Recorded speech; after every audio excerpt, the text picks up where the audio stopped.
Exciting, great news. As Mitch McConnell and Joe Biden will be negotiating your second stimulus package, third stimulus checks, third stimulus package, and all that starting next week. Ooh, boy, Wall Street has a big one for themselves. You know, Wall Street's been dealing with a couple issues over the last few weeks. They have been election uncertainty, done.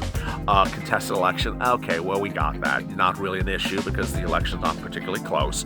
Then, spike of COVID-19 cases, that is going to be the whammo come Monday, as COVID-19 cases are 125,000 and they're increasing 10,000 every 48 hours. But then the big focus of Wall Street still remains your stimulus. They believe it's coming, and now, based upon those Ed Markey remarks, Mitch and Joe getting this done very quickly. This is incredible, great news. And what will Wall Street say on Monday? I'm going to have all the details for you in Street and Stimulus.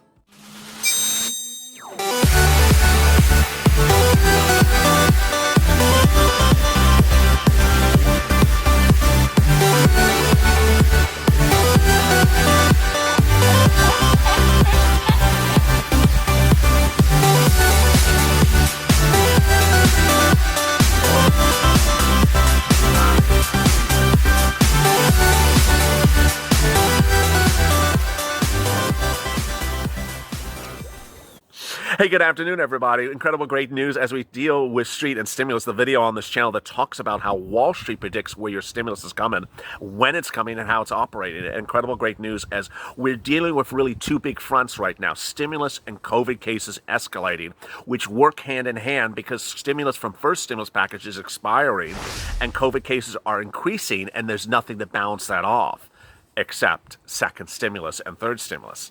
If you've not subscribed to this channel, please do, because together we're going to get through this pandemic and get our feet financially on the ground, and also like this video.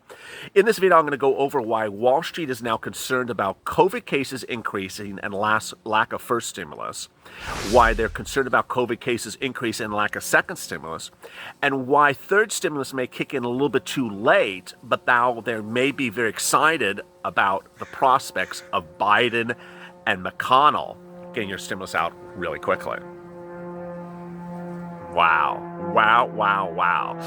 Let's get to the breaking news. The breaking news as you sit here today is that Joe Biden will be the chief negotiator for the Democrats for your stimulus package, says congressional leaders today. That doesn't mean that Nancy Pelosi's out. It just means that it's Joe Biden driving the truck, and it should be. When Joe Biden and Barack Obama came in to the presidency, in the weeks before Inauguration Day, they worked with elected officials to get ready with an aid package to fix the ailing banks that had crashed and get that done, and to do it quickly, not to wait on January 25th and start that day. So you, by all presumptions, may believe, and it may be true, that Biden and McConnell are already negotiating your second stimulus package right now. That's what I believe. And I don't believe anyone else has really said that to you until right now. This is the first channel to tell you that the new negotiators are Mitch and Joe, no longer Steve and Nance. That ultimately Joe is going to want to turn around things very quickly, has to turn around things very quickly, and the two major things that have to be done right away are COVID and stimulus. What's important to understand is that there's going to be a very big rush to get things done right away. And Wall Street's trying to focus on all these details. Wall Street was not betting on a week ago that COVID cases would go from 77,000 to 83,000. And when they did, Wall Street tumbled, crashed. Well, now we're looking at 125,000 cases this weekend, and now the concern is that it's increasing about 10,000 new cases every 48 hours, which means we could be at 150,000 cases by Monday or Tuesday per day. And Dr. Scott Gottlieb, who's the former FDA head and now a CNBC contributor, says that that's the number of infected cases that are reported, that the number of unreported cases are far higher, and that the total number of new COVID-19 cases per day is probably 500,000. I can't even process that number. It's shocking. And that number is likely to tumble Wall Street because you don't have anything buffering against that. You can say that the labor market's strong for people making over $60,000. A new report says that those people got their jobs back and they still have their jobs. You could say that new home sales and auto car sales are strong. But the truth of the matter is that even though GDP is up, even though the labor numbers are down, Wall Street is really concerned there's going to be a cliff and we're going to sink over that cliff. If you don't know what I'm talking about, when I talk about second stimulus, I was talking about the financial cliff in July. And we all worried that we were going to fall over a financial cliff in July. And ostensibly we did for some industries, but now there's concern that the entire economy could fall over the financial cliff very quickly with 125,000, 150,000, 175,000 new COVID-19 cases a day and no stimulus relief in place. This is what Wall Street will be grappling next week, because ultimately the concern is that you got to get this out very quickly. McConnell wants this top priority starting this Monday, and that's imperative because we're the second week of November, first week of November, and all these things are expiring in late December. People will be out of UI benefits in December. People will be out of PUA benefits in December, out of FPUC already. Will be out of eviction protection, out of mortgage protection, out of student loan debt repayment. All these things are going to kick in at the same time, and there's nothing passed. There is literally nothing out there. And so CARES Act 1 stuff is expiring. Second stimulus has not been drafted or done accordingly, and there's going to be a big rush to get this done right away. Joe Biden has done this before. He's done it before, and he can do it again. Today we got the incredible great news from Ed Markey that said, hey, your chief negotiator, well, he didn't say chief negotiator. He said Joe Biden and Mitch McConnell have done deals there.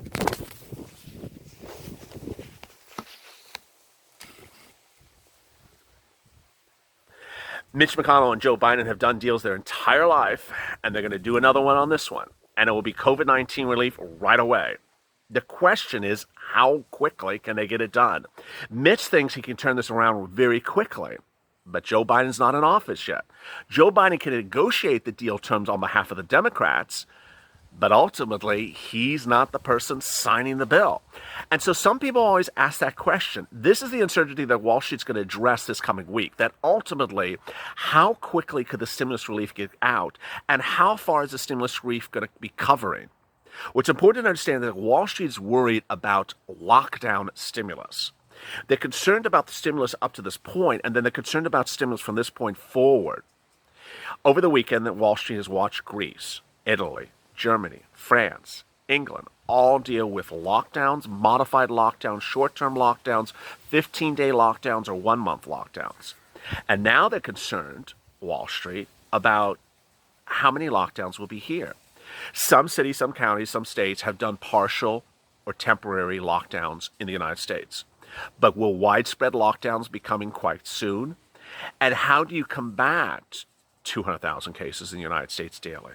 How do you combat it in any other way where you don't have restrictions in place? What's important to understand with streets and stimulus is you're going to be looking at the bond market's reaction on Monday. The bond market may trade higher on the belief that stimulus is coming because ultimately bonds are used to pay for stimulus. The bigger the bond movement up, the more indication that stimulus is coming right away. Next, Wall Street believes that stimulus is coming, but the Federal Reserve has been adamant, you need to get this done right now. The Federal Reserve, when talking just about the economy right now, without the additional elements of COVID hitting really hard right now, Federal Reserve Chairman Jerome Powell says, hey, you need stimulus in this economy right now because it doesn't have the type of relief to get forward. So what type of stimulus would make Wall Street happy? Stimulus checks, FPUC, unemployment, PUA, and PPP. Those are likely the most obvious stimulus instruments that Wall Street believes and wants you to have. And that's what Jerome Powell wants you to have. Jerome Powell is adamant that stimulus means you get it in your hands, not that it goes into someone else's hands and then they process it to you. An example of that second scenario is state and local. Then the money goes to states and then they send it to you. No. Jerome Powell and Federal Reserve and Wall Street wants the money to come into your hands, stimulus relief. They want to ensure that you can get money to pay your bills. And this is what's so important. Let me explain what Wall Street thinks about the situation. They understand that you're behind on your rent. 1 in 3 Americans can't pay rent. Okay, so you can't pay rent. If you're not paying rent, what happens? You could be evicted. Okay, then what? The landlord doesn't have income. Okay, so then what? Landlord could be foreclosed upon because he can't make his mortgage on his building. Okay, then what? The bank takes his building. Then what? The bank has too many mortgage defaults. Well, then what? The banks go under. You see how this sort of compounds very quickly? The food chain goes up very quickly in the problems just because people didn't get stimulus checks, just because you didn't get money. Jerome Powell says that when people are on lockdown, they're unemployed. They have no money. So when you're unemployed and you have no money, you can't pay for things. And when you can't pay for things, we start to domino up. And he says we can't do that with the economy. We have to prevent the first step from happening, is what Jerome Powell says. And Wall Street agrees. You have to ensure that people who are unemployed are getting money because they're unemployed. And you have to ensure that people who need stimulus checks get them. So this turns us back to Harris and Sanders and Markey. $2,000 a month for 6 months until the pandemic improves or until unemployment rates go down. What's important to say is that if unemployment is through the roof and COVID-19 cases are through the roof or through the roof, well, $1,200 doesn't cut it. $1,200 won't prevent an eviction in some cases. $2,000 every month may, or at least for 6 months, because that's $12,000. That makes the difference of people being evicted, landlord losing his building, banks taking buildings, and banks going under. You see how something so simple as that works. What Wall Street understands is that the debt that is taken on for that stimulus can be absorbed. The debt is not substantial enough. And as I've been detailing on this afternoon's broadcast, is that there's enough money sitting around that you can really do this quite cheaply. You can do this at about $1.1 trillion if you use the CARES Act 1 money, $800 billion. You don't need to use $3 trillion to do this bill. You don't need $2 trillion to do this bill. You can do this with $1 trillion and ensure that people are not on the street, not homeless, not evicted, and have money for food and gas and for their families. It's so obvious, and obvious is going to start working because two people who have dealt with the most obvious are at the front of the ball, Joe Biden and Mitch McConnell. You know, when you look back at the last 5 months, Wall Street did not like what was coming from the Temple of Doom and a lot of people in her party. And that's why Wall Street was very uneasy. One, they didn't like a $3.4 trillion stimulus bill. No one liked that. That was crazy. Two, they didn't like big bailouts of states, that our federal government was using money to bail out states that didn't need a bailout. Do you see that the states are still doing totally fine? Do you see any problem with the state of New York? Do you see any problem with the state of California? They've never gotten their money. Do you see they're having any problems? No. Do you see you're having problems? You're having problems. So they understand that. Next, Wall Street understands that the airlines and their pleas for another $25 billion were overplayed, too dramatic, not really realistic. You see the airlines took losses, but they're fine. They're being able to deal with it.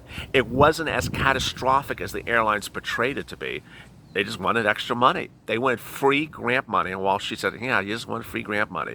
But when it comes to you, the American people, Wall Street says, no, you need money. You are clear that you need money because ultimately you can't be left without unemployment assistance. This is middle November, and just in a few weeks, your UI, your PUA, your FPUC, your FPEUC, all will have expired. Eviction protection expired, mortgage forbearance expired. Can't do that, says Wall Street. Can't do that. And that's what makes Wall Street uneasy. So what's important to understand as we start the afternoon is that when you see Wall Street trading up or trading down based upon, okay, this person got elected, that person didn't get elected, that's just for a few days. But when Wall Street understands that stimulus relief is needed right away, and the stimulus has not yet been passed, and that needs to be passed, and that it will be passed, that's where the uneasy tension and the massive volatility will hit.